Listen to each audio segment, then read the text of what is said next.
ರಾಜ್ಯ ಸರ್ಕಾರಿ ನೌಕರರು ಮತ್ತು ಕೇಂದ್ರ ಸರ್ಕಾರಿ ನೌಕರರಿಗೆ ನಮಸ್ಕಾರ. ಇವತ್ತಿನ ವಿಡಿಯೋದಲ್ಲಿ ಸರ್ಕಾರಿ ನೌಕರರಿಗೆ ಒಂದು ಇಂಪಾರ್ಟೆಂಟ್ ಆಗಿರುವಂತಹ ಒಂದು ಮಾಹಿತಿ ಬರ್ತಾ ಇದೆ related to 7th pay commission DA ಮತ್ತು 18 ತಿಂಗಳ ಒಂದು ಬಾಕಿ ಡಿಎ. ಆ ಒಂದು ಡಿಎ ನೀಡೋಕೆ ಸರ್ಕಾರ ಒಂದು ಮಹತ್ವದ ನಿರ್ಧಾರವನ್ನ ಇವಾಗ ಕೈಗೊಳ್ತಾ ಇದ್ದು ನೌಕರರಿಗೆ ಇನ್ನೊಂದಷ್ಟು ಕೆಲವು ದಿನಗಳಲ್ಲಿ ಅಕೌಂಟ್ಗೆ ಭಾರಿ ಹಣ ಬರಲಿದೆ ಅಂತ ಹೇಳ್ಬೋದು.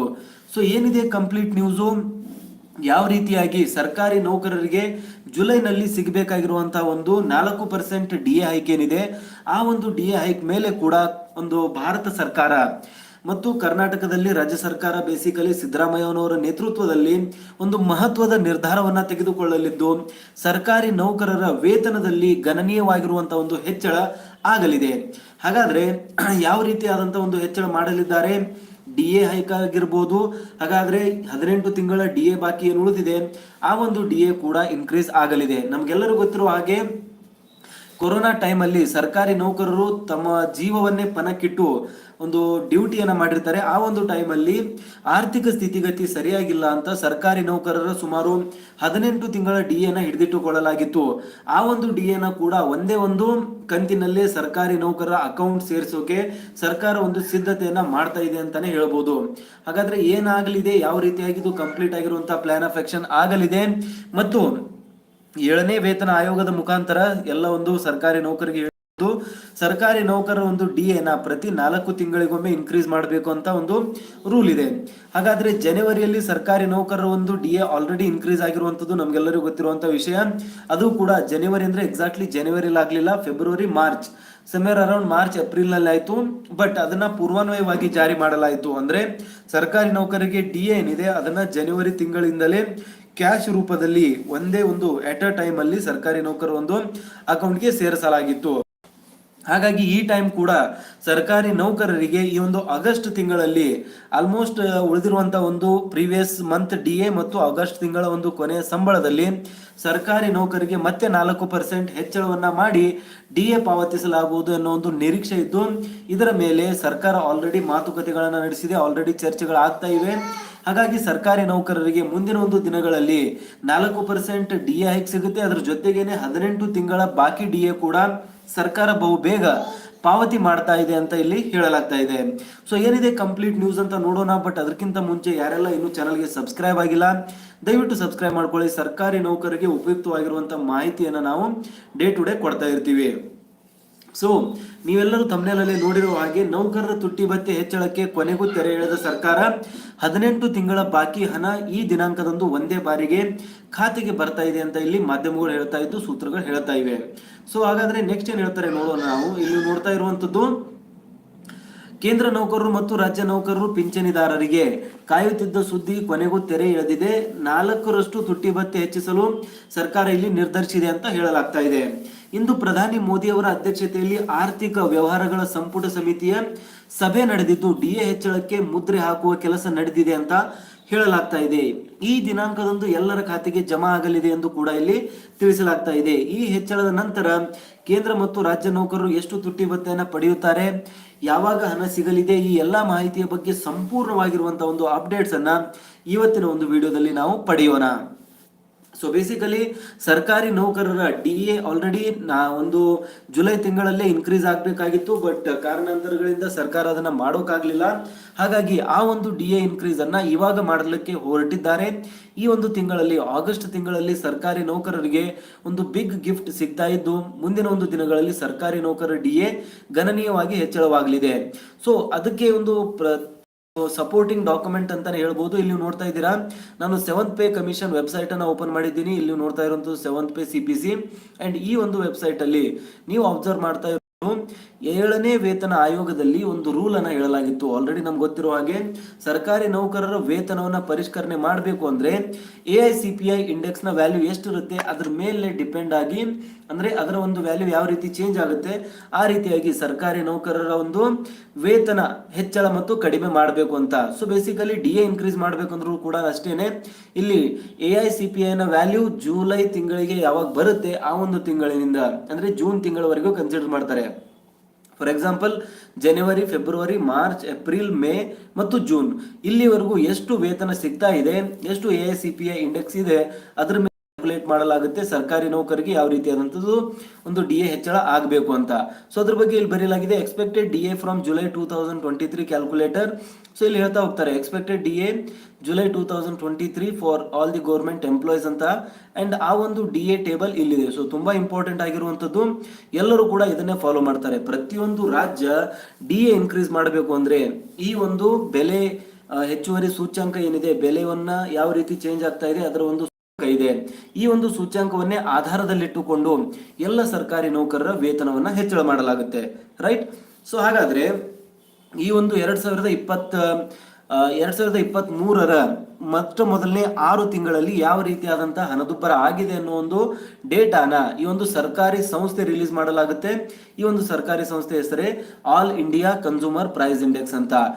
ಸಂಸ್ಥೆ ಡೇಟಾ ರಿಲೀಸ್ ಮಾಡಿದ ನಂತರ ಸರ್ಕಾರ ಒಂದು ಡಿಸಿಷನ್ ತೆಗೆದುಕೊಳ್ಳುತ್ತೆ. ಸರ್ಕಾರದ ಆರ್ಥಿಕ ಇಲಾಖೆಗೆ ಈ ಒಂದು ಡೇಟಾನ ನೀಡಲಾಗುತ್ತೆ. ಹಾಗಾದ್ರೆ ಆ ಒಂದು ಆರ್ಥಿಕ ಇಲಾಖೆ ಅಲ್ಲಿಂದ ಡಿಸೈಡ್ ಮಾಡುತ್ತೆ ಯಾವ ಒಂದು ಪರ್ಸೆಂಟೇಜ್ಗೆ ಸರ್ಕಾರಿ ನೌಕರರ ಒಂದು ಡಿ ಎನ ಹೆಚ್ಚಳ ಮಾಡಬೇಕು ಅಂತ. ಸೊ ಇಲ್ಲಿ ನೋಡ್ತಾ ಇರುವಂತದ್ದು ಸಿಂಪಲ್ ಆಗಿರುವಂತಹ ಡೇಟಾ ಇರುತ್ತೆ, ತುಂಬಾ ಕಾಂಪ್ಲಿಕೇಟೆಡ್ ಏನಲ್ಲ, ಇದರಲ್ಲಿ ಏನಿರಲ್ಲ. ಓಕೆ, ಸೊ ಸಿಂಪಲ್ ಆಗಿ ನೀವು ನೋಡೋದಾದ್ರೆ ಇಲ್ಲಿ ಮಂತ್ ಇಯರ್ ಇದೆ. So month to year AICPN 2016ಗೆ ಬೇಸು ಅಂಡ್ AICPN 2000 ಡಿ ಅಂತ ಇಲ್ಲಿ ಕೊಟ್ಟಿದ್ದಾರೆ. ಓಕೆ, ಸೊ ಇದು July, August, September, October, November, ಇದು ಪ್ರೀವಿಯಸ್ ಆಗಿರುವಂತದ್ದು. ಇದಾದ್ಮೇಲೆ ಅಂದ್ರೆ 2023 ಯಾವ ರೀತಿಯಾಗಿ ಬೆಲೆ ಹೆಚ್ಚಾಗ್ತಾ ಇದೆ ಅನ್ನೋದ್ರ ಬಗ್ಗೆ ಇಲ್ಲಿ ಕೊಡ್ತಾರೆ. ಜನವರಿ 2023ಕ್ಕೆ 132.8 ಇದೆ, ಅವಾಗ 43.11 ಆಗಬೇಕು. ಅಂಡ್ ಫೆಬ್ರವರಿ 2023ಕ್ಕೆ 132.7, ಮಾರ್ಚ್ ಅಲ್ಲಿ 133, ಏಪ್ರಿಲ್ ಅಲ್ಲಿ 134, ಮೇ ನಲ್ಲಿ 134.7 ಇದೆ. ಓಕೆ, ಸೊ ಇನ್ನು ಜೂನ್ ಡೇಟಾ ಬರಬೇಕಾಗಿರುವಂಥದ್ದು. ಓಕೆ, ಸೊ ಜೂನ್ ಡೇಟಾ ಕೂಡ ಇವಾಗ ಬಂದಾಗಿದೆ. ಇಲ್ಲಿ ನೋಡ್ತಾ ಇದ್ದೀರಾ ಜೂನ್ ಡೇಟಾ 136.4 ಬಂದಿದೆ. ಅತಿ ಹೆಚ್ಚಳ ಎಷ್ಟು ಜಿಗಿತಾಗಿದೆ ನೋಡಿ, ಇಲ್ಲಿ 134.7 ಇರುವಂಥದ್ದು, ಬಟ್ ಇಲ್ಲಿ ಜುಲೈಗೆ 136.4 ಆಗಿದೆ. ಸೊ ಇದರ ಅರ್ಥ ಖಂಡಿತವಾಗೂ 2.5% ಮೇಲೇನೆ AICPN ಇಂಡೆಕ್ಸ್ ಇನ್ಕ್ರೀಸ್ ಆಗ್ತಾ ಇದೆ. ಇದರ ಪ್ರಕಾರ ನಾವು ನೋಡೋದಾದ್ರೆ ಆಲ್ಮೋಸ್ಟ್ 47 ಇಲ್ಲಿ ಸರ್ಕಾರಿ ನೌಕರರ ಡಿ ಎ ಸಿಗಬೇಕಾಗಿತ್ತು. ಬಟ್ 47 ಅಂತ ಅನ್ಕೋಬೇಡಿ, ಬರೀ 46 ಅಂತ ಅನ್ಕೊಂಡ್ರು ಕೂಡ ಸರ್ಕಾರಿ ನೌಕರರಿಗೆ ಎಷ್ಟು ಸಿಗ್ಲಾ ಇದೆ, 42 ಇವಾಗ ಸಿಗ್ತಾ ಇದೆ. ಅದಕ್ಕೆ ಇನ್ನು 4% ಆದ್ರೂ ಸರ್ಕಾರ ಖಂಡಿತವಾಗಿಯೂ ಹೆಚ್ಚಳ ಮಾಡಬೇಕು ಅನ್ನೋ ಒಂದು ವಿಷಯವನ್ನ ಇಲ್ಲಿ ನಾವು ಪರಿಗಣಿಸಬಹುದು, ಇಲ್ಲಿ ನೀವು ನೋಡಬಹುದು. ಸೊ ಜೂನ್ ಡೇಟಾ ಕೂಡ ಬಂದಿರುವಂತದ್ದು, ಇಲ್ಲಿ 46% ಸರ್ಕಾರಿ ನೌಕರರ ಒಂದು ಡಿ ಎ ಬಂದು ತಲುಪಿದೆ. ಹಾಗಾದ್ರೆ ಮುಂದಿನ ದಿನಗಳಲ್ಲಿ ಸರ್ಕಾರಿ ನೌಕರರ ಡಿ ಎ ಎಷ್ಟಾಗುತ್ತೆ ಅಂದ್ರೆ 46 ಮೇಲೇನೆ ಆಗ್ಬೇಕು ಅಂತ ಇಲ್ಲಿ all India consumer price index clear ಆಗಿ ಹೇಳ್ತಾ ಇದೆ. ಸೊ ಇದನ್ನೇ ಸರ್ಕಾರಿ ನೌಕರರ ವೇತನ ಹೆಚ್ಚಳ ಮಾಡಲು ಪ್ರಮುಖವಾಗಿರುವಂತಹ ಫ್ಯಾಕ್ಟರ್ ಅಂತ ಅನ್ಕೋತಾರೆ. ಪ್ರಮುಖವಾಗಿ ಸರ್ಕಾರ ಇದನ್ನೇ ಬೇಸ್ ಆಗಿ ಇಟ್ಕೊಂಡು ಸರ್ಕಾರಿ ನೌಕರರು ಕೂಡ ಬೇಡಿಕೆಯನ್ನು ಇಡಬೇಕಾದ್ರೆ ಇದನ್ನಲ್ಲಿ ಇಡ್ತಾರೆ. ಅಂಡ್ ಇನ್ಫ್ಯಾಕ್ಟ್ ಏನಾದ್ರೂ ಇವರು ಡಿ ಎ ಕೊಡೋಕೆ ವಿಳಂಬ ಮಾಡಿದ್ರೆ ಸರ್ಕಾರಿ ನೌಕರರಲ್ಲಿ ಕೋರ್ಟ್ ಮೆಟ್ಟಲು ಕೂಡ ಹತ್ತುವಂಥದ್ದು. ಬೇಸಿಕಲಿ ಆಲ್ರೆಡಿ ಸುಪ್ರೀಂ ಕೋರ್ಟ್ ನಲ್ಲಿ ಆದೇಶವನ್ನು ಹೊರಡಿಸಲಾಗಿತ್ತು ಪ್ರಿವಿಯಸ್ ಡೇಸ್ಗಳಲ್ಲಿ. ಸರ್ಕಾರಿ ನೌಕರರ ಡಿ ಎನ ಯಾವ ರೀತಿಯಾಗಿ ದೇಶದಲ್ಲಿ ಹಣದುಬ್ಬರ ಜಾಸ್ತಿ ಆಗ್ತಾ ಹೋಗುತ್ತೆ ಅದೇ ರೀತಿಯಾಗಿ time to time without any delay ನೀಡ್ತಾ ಹೋಗ್ಬೇಕು. ಏನಕ್ಕಂದ್ರೆ ವಸ್ತುಗಳ ಬೆಲೆ ಇನ್ಕ್ರೀಸ್ ಆದ ತಕ್ಷಣ ಸರ್ಕಾರಿ ನೌಕರರ ಡಿ ಎ ಕೂಡ ಇನ್ಕ್ರೀಸ್ ಆಗಬೇಕು ಅಂತ. ಹಾಗಾಗಿ ಸರ್ಕಾರಿ ನೌಕರ ಒಂದು ಡಿ ಎ ಇವಾಗ ಗಣನೀಯವಾಗಿ ಹೆಚ್ಚಳವಾಗಲಿದೆ ಅಂತಾನೆ ಹೇಳ್ಬೋದು. ಸೊ ಅದ್ರ ಬಗ್ಗೆನೇ ನೆಕ್ಸ್ಟ್ ಇಂಪಾರ್ಟೆಂಟ್ ಅಪ್ಡೇಟ್ಸ್ ಇಲ್ಲಿ ಕೊಡ್ತಾ ಹೋಗ್ತಾರೆ. ನಾವಿಲ್ಲಿ ನೋಡ್ತಾ ಇರುವಂತದ್ದು ಇಲ್ಲಿ ನೋಡಿ, ನೌಕರರ ಒಂದು ತುಟ್ಟಿ ಭತ್ಯೆ ಪ್ರಸ್ತುತ ಕೇಂದ್ರ ಮತ್ತು ರಾಜ್ಯ ಸರ್ಕಾರಿ ನೌಕರರು ಪಿಂಚಣಿದಾರರಿಗೆ ತುಟ್ಟಿ ಭತ್ಯೆ ಶೇಕಡಾ ದರದಲ್ಲಿ ನೀಡಲಾಗ್ತಿದೆ. ಶೇಕಡಾ 4% ಹೆಚ್ಚಿಸಿದರೆ ಕೇಂದ್ರೀಯ ಉದ್ಯೋಗಿಗಳಿಗೆ ಮತ್ತು ರಾಜ್ಯ ಉದ್ಯೋಗಿಗಳಿಗೆ ಡಿಎ ಅರಿಯರ್ ಅಕ್ಟೋಬರ್ ತಿಂಗಳವರೆಗೆ ವೇತನದಲ್ಲಿ ಪೂರ್ಣವಾಗಿ ಪಾವತಿಸಲಾಗುವುದು. ಅಕ್ಟೋಬರ್ ತಿಂಗಳಿನಲ್ಲಿ ಕಳೆದ 3 ತಿಂಗಳ ಪೂರ್ಣ ಬಾಕಿಯನ್ನು ಸಹ ನೌಕರಿಗೆ ನೀಡಬಹುದು ಅನ್ನೋ ಒಂದು ಮಾತನ್ನ ಕೂಡ ಇಲ್ಲಿ ಹೇಳ್ತಾರೆ. ಸೊ ಅದೇ ರೀತಿಯಾಗಿ ನೆಕ್ಸ್ಟ್ ಅಪ್ಡೇಟ್ಸ್ ಗಳನ್ನ ನೋಡಿದ್ರೆ ಡಿಎ ಅರಿಯರ್ ಯಾರಿಗೆ ಎಷ್ಟು ಲಾಭವಾಗುತ್ತೆ ಅಂತ. ಸೊ ತುಟ್ಟಿ ಭತ್ಯೆಯನ್ನ ಶೇಕಡಾ 4% ಹೆಚ್ಚಿಸಲಾದ ನಂತರ ನೌಕರರ ತುಟ್ಟಿ ಭತ್ಯೆಯಲ್ಲಿ 46% ವರೆಗೂ ಏರಿಕೆ ಆಗಲಿದೆ.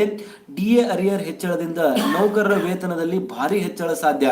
ಅಂಕಿಅಂಶಗಳ ಪ್ರಕಾರ ಕೇಂದ್ರ ಸರ್ಕಾರ ಈ ನಿರ್ಧಾರದಿಂದ 47 ಲಕ್ಷ ಉದ್ಯೋಗಿಗಳಿಗೆ ಮತ್ತು ರಾಜ್ಯ 68 ಲಕ್ಷ ಉದ್ಯೋಗಿಗಳಿಗೆ ಇಲ್ಲಿ ಪ್ರಯೋಜನ ಆಗಲಿದೆ ಅಂತ ಹೇಳ್ಬೋದು.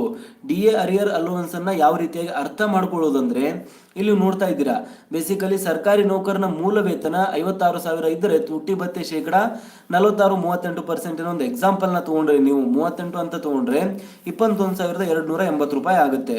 ಸೊ 21,280 ಇಂಟು 12 ಮಾಡಿದ್ರೆ 2,50,000 ರೂಪಾಯಿ ಆಗುತ್ತೆ. ಅಂದರೆ ವಾರ್ಷಿಕ ಆಧಾರದಲ್ಲಿ ತುಟ್ಟಿ ಭತ್ಯೆ ಮೊದಲಿಗಿಂತ 26,880 ರೂಪಾಯಿ ಹೆಚ್ಚಳ ಸಿಗಲಿದೆ. ಅಂಡ್ ನೌಕರನ ಮೂಲ ವೇತನ 18,000 ರೂಪಾಯಿ ಇದ್ರೆ ಅವರು ಒಂದು 34% ದರದಲ್ಲಿ 6,120 ರೂಪಾಯಿ ತುಟ್ಟಿ ಭತ್ಯೆ ಆಗುತ್ತೆ. ಅದನ್ನ ನಾವು ವರ್ಷಕ್ಕೆ ಕನ್ವರ್ಟ್ ಮಾಡಿದ್ರೆ 73,440. ಅಂದ್ರೆ ಒಂದು ವರ್ಷಕ್ಕೆ ಬಾಕಿ ಉಳಿದಿರುವಂತಹ ತುಟ್ಟಿ ಭತ್ಯೆ ಎಷ್ಟಿದೆ ಅಂತ ನೀವು ಕ್ಯಾಲ್ಕುಲೇಟ್ ಮಾಡ್ಕೊಳ್ಬಹುದು. ಹೆಚ್ಚಿಸಿದ ನಂತರ 82,080 ರೂಪಾಯಿ ಅಂದ್ರೆ 8,640 ರೂಪಾಯಿ ಸಿಗಲಿದೆ ಅಂತಾನೆ ಹೇಳ್ಬೋದು. ಸೊ ಬೇಸಿಕಲಿ ನಾವು ಮಾತನಾಡೋದಾದ್ರೆ ಸರ್ಕಾರಿ ನೌಕರರ ಒಂದು DA ಹೆಚ್ಚಳ ಆಗೋದ್ರಿಂದ ಪ್ರತಿಯೊಂದು ವರ್ಷಕ್ಕೆ ಗ್ರೂಪ್ ಡಿ ನೌಕರರಾದ್ರೆ ಅವರಿಗೆ ಅಟ್ಲೀಸ್ಟ್ 82,080 ರೂಪಾಯಿ ಹೆಚ್ಚಳ ಆಗಲಿದೆ. ಅಂಡ್ ಗ್ರೂಪ್ ಎ ನಲ್ಲಿ ಯಾರು ಒಂದು ಜಾಸ್ತಿ ಸ್ಯಾಲರಿನ ಪಡೆಯುವಂತ ನೌಕರರು ಇರ್ತಾರೆ ಅವರಿಗೆ ಅಟ್ಲೀಸ್ಟ್ 2,55,360 ರೂಪಾಯಿವರೆಗೂ ಹೆಚ್ಚಳ ಆಗಲಿದೆ ಅಂತಾನೆ ಹೇಳ್ಬೋದು. ಸೊ ನಾವು ಇಲ್ಲಿವರೆಗೂ ನೋಡಿದ್ದೀವಿ ಯಾವ ರೀತಿಯಾಗಿ ಸರ್ಕಾರ ತರಾಟೆಗೆ ತೆಗೆದುಕೊಂಡಿದೆ. ಆಲ್ರೆಡಿ ಸರ್ಕಾರಕ್ಕೆ ಒಂದು ಕೋರ್ಟ್ ಇಂದ ಒಂದು ಆಲ್ರೆಡಿ ತರಾಟೆಗೆ ತೆಗೆದುಕೊಳ್ಳುವಂತ ಕೆಲಸ ಮಾಡಲಾಗಿದೆ. ಏನಕ್ಕಂದ್ರೆ ಕೋವಿಡ್ ಟೈಮಲ್ಲಿ ಸರ್ಕಾರಿ ನೌಕರರು ಜೀವಕ್ಕೆ ಪಣ ಇಟ್ಟು ಸರ್ಕಾರಿ ನೌಕರರು ಕೆಲಸನ ಮಾಡಿದ್ದಾರೆ. ಬಟ್ ನೀವು ಅವರ ಒಂದು DA ನೀಡೋದ್ರಲ್ಲಿ ವಿಳಂಬ ಮಾಡಬಹುದೇ ಹೊರತು ಕಂಪ್ಲೀಟ್ ಆಗಿ DA ನ ಮುಟ್ಟುಗೋಲು ಹಾಕುವಂತ ಒಂದು ಯಾವುದೇ ಪ್ರಾಧ್ಯಾಪನೆ ಇಲ್ಲಿ ಸರ್ಕಾರದ ಹತ್ರ ಇರೋದಿಲ್ಲ. ಆ ರೀತಿಯಾಗಿ ಅವರು ಮಾಡೋಕೆ ಒಂದು ರೂಲ್ ಇರೋದಿಲ್ಲ ಅಂತ ತಿಳಿಸಲಾಗಿದೆ.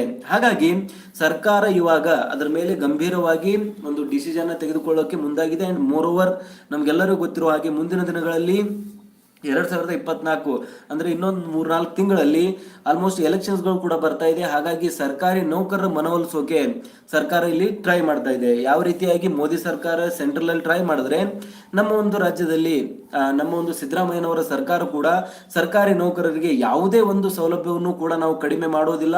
ಪ್ರತಿಯೊಂದು ಸೌಲಭ್ಯ ಕೇಂದ್ರದಲ್ಲಿ ಏನಿದೆ ಆ ಒಂದು ಸೌಲಭ್ಯವನ್ನ ಚಾಚು ತಪ್ಪದೆ ಸರ್ಕಾರಿ ನೌಕರರಿಗೆ ತಲುಪಿಸುವಂತ ಒಂದು ಕೆಲಸವನ್ನ ಮಾಡ್ತೀವಿ ಅಂತ ಬಹಳ ಗಂಭೀರವಾಗಿ ಮಾಧ್ಯಮಗಳಿಗೂ ಕೂಡ ಪ್ರೀವಿಯಸ್ ಆಗಿ ಹಂಚಿಕೊಂಡಿರುವಂತದ್ದು ನಾವು ನೋಡಿದ್ದೀವಿ. ಹಾಗಾಗಿ ಸರ್ಕಾರಿ ನೌಕರರಿಗೆ ಇದು ಸುವರ್ಣ ಅವಕಾಶ ಅಂತ ಹೇಳ್ಬೋದು. ಅವರಿಗೆ ಬಾಕಿ ಉಳಿದಿರುವಂತ ಒಂದು 18 ತಿಂಗಳ DA ಏನಾದ್ರೂ ಬಂದ್ರೆ ಅಕೌಂಟ್ ಆಗಿರುವಂತಹ 1.5 ಲಕ್ಷದಿಂದ 2 ಲಕ್ಷ ಬರೀ ಗ್ರೂಪ್ ಸಿ ನೌಕರಿಗೆ ಸಿಗುವಂತ ಒಂದು ಅಮೌಂಟ್ ಆಗಲಿದೆ.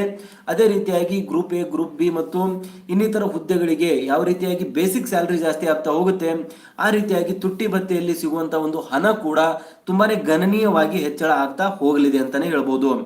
ಸೊ ಅದ್ರ ಬಗ್ಗೆ ನಾವು ಆಲ್ರೆಡಿ ಥಿಂಕ್ ಮಾಡಿದ್ದೀವಿ. ಸೊ ಅದ್ರ ಬಗ್ಗೆ ಆಲ್ರೆಡಿ ಕ್ಯಾಲ್ಕುಲೇಷನ್ಸ್ ಗಳು ಇಲ್ಲಿ ನೀವು ನೋಡ್ತಾ ಇರುವಂತದ್ದು AICPIN ಇಂಡೆಕ್ಸ್ ನ ಒಂದು ಟೇಬಲ್. ಸೊ ಈ ಒಂದು ಟೇಬಲ್ ಅಲ್ಲಿ ಜನವರಿ, ಫೆಬ್ರವರಿ, ಮಾರ್ಚ್, ಏಪ್ರಿಲ್, ಸೊ ಬೇಸಿಕಲಿ ಈ ಒಂದು ಡೇಟಾನ ನೀವು ಅಬ್ಸರ್ವ್ ಮಾಡಿದ್ರೆ ನಿಮ್ಗೆ ಕ್ಲಿಯರ್ ಆಗಿ ಗೊತ್ತಾಗುತ್ತೆ. ಜನವರಿಯಲ್ಲಿ 132, ಫೆಬ್ರವರಿ, ಮಾರ್ಚ್ ಅಲ್ಲಿ 133, ಅಗೇನ್ ಏಪ್ರಿಲ್ ಅಲ್ಲಿ 134, ಮೇ ನಲ್ಲಿ 134.4, ಜೂನ್ ಅಲ್ಲಿ ನೋಡಿ ತುಂಬಾ ಇಂಪಾರ್ಟೆಂಟು, ಜೂನ್ ಅಲ್ಲಿ ಯಾವ ರೀತಿಯಾಗಿ ಅತಿ ಹೆಚ್ಚಿನ ಒಂದು ಹಣದುಬ್ಬರ ಆಗಿದೆ ಅಂತ 136.4ಗೆ AICPIN ಇಂಡೆಕ್ಸ್ 136.4ಗೆ ಹೋಗಿದೆ. ಸರ್ಕಾರಿ ನೌಕರರು ಇದರಿಂದ ತುಂಬಾನೇ ಹೆಚ್ಚಿನ ಲಾಭ ಪಡೆಯಲಿದ್ದಾರೆ. ಏನಕ್ಕಂದ್ರೆ ವಸ್ತುಗಳ ಹಣದುಬ್ಬರ ಇಲ್ಲಿ ತುಂಬಾನೇ ಜಾಸ್ತಿ ಆಗ್ತಾ ಇದೆ. 2.5% ಮೇಲೆ AICPIN ನಲ್ಲಿ ಡಿಫ್ಲೆಕ್ಷನ್ ಆಗ್ತಾ ಇರೋದ್ರಿಂದ ಸರ್ಕಾರಿ ನೌಕರರಿಗೆ DA ತ್ವರಿತವಾಗಿ ಹೆಚ್ಚಳ ಆಗಬೇಕು ಅಂತ ಇಲ್ಲಿ ಬೇಡಿಕೆಗಳು ಮುಂದೆ ಬರ್ತಾ ಇವೆ. ಅಂಡ್ ನೀವು ನೋಡ್ತಿದ್ದೀರಾ ಅದಕ್ಕೆ ರೆಸ್ಪೆಕ್ಟಿವ್ DA ಕ್ಯಾಲ್ಕುಲೇಟ್ ಮಾಡಿದ್ರೆ 46.23 DA ಇಲ್ಲಿ ಸರ್ಕಾರಿ ನೌಕರರಿಗೆ ಸಿಗಬೇಕಾಗಿರುವಂತದ್ದು ಅಂತ ಕ್ಲಿಯರ್ ಆಗಿ ತೋರಿಸ್ತಾ ಇದ್ದಾರೆ. So how to calculate DA ಅಂತ ಏನಾದರೂ ನೀವು ನೋಡಿದ್ರೆ the process of calculating dearness allowance is straightforward. So basically 12 ತಿಂಗಳ ಒಂದು ಸರಾಸರಿಯನ್ನು ತೆಗೆದು ಕ್ಯಾಲ್ಕುಲೇಟ್ ಮಾಡಲಾಗುತ್ತೆ. ಅದರ ಒಂದು ಫಾರ್ಮುಲಾ ಕೂಡ ತುಂಬಾನೇ ಸಿಂಪಲ್ ಆಗಿರುವಂತದ್ದು ನೀವು ಇಲ್ಲಿ ನೋಡ್ತಿದ್ದೀರಾ. ಸೊ ಇಲ್ಲಿ ನೋಡ್ತಿದ್ದೀರಾ, yes is there any particular formula for calculating expected DA ಅಂತ ಕೇಳಲಾಗಿದೆ.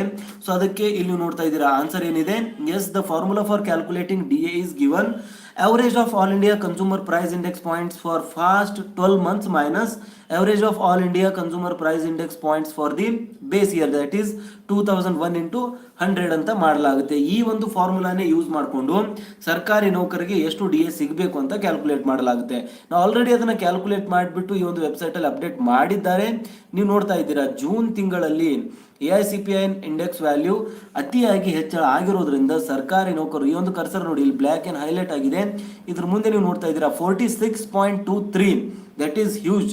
ಸರ್ಕಾರಿ ನೌಕರರಿಗೆ 5% ಭರ್ಜರಿಯಾಗಿ ಇಲ್ಲಿ ವೇತನದಲ್ಲಿ ಹೆಚ್ಚಳ ಆಗಬೇಕಾಗಿರುವಂತ ಒಂದು ಸಮಯ ಬಂದಿದೆ ಅಂತಾನೆ ಹೇಳ್ಬೋದು. ಸೊ ಇದಿಷ್ಟಾಗಿತ್ತು ಇವತ್ತಿನ ವಿಡಿಯೋದಲ್ಲಿ ಸಮ್ ಇಂಪಾರ್ಟೆಂಟ್ ಅಪ್ಡೇಟ್ಸ್. ದಯವಿಟ್ಟು ವಿಡಿಯೋನ ಲೈಕ್ ಮಾಡಿ, ಈ ಒಂದು ವಿಡಿಯೋನ ಶೇರ್ ಮಾಡಿ ಮತ್ತು ಚಾನಲ್ನ ಸಬ್ಸ್ಕ್ರೈಬ್ ಮಾಡ್ಕೊಳ್ಳಿ. ಸಿಗೋಣ ನೆಕ್ಸ್ಟ್ ವಿಡಿಯೋದಲ್ಲಿ. ಜೈ ಹಿಂದ್, ಜೈ ಕರ್ನಾಟಕ.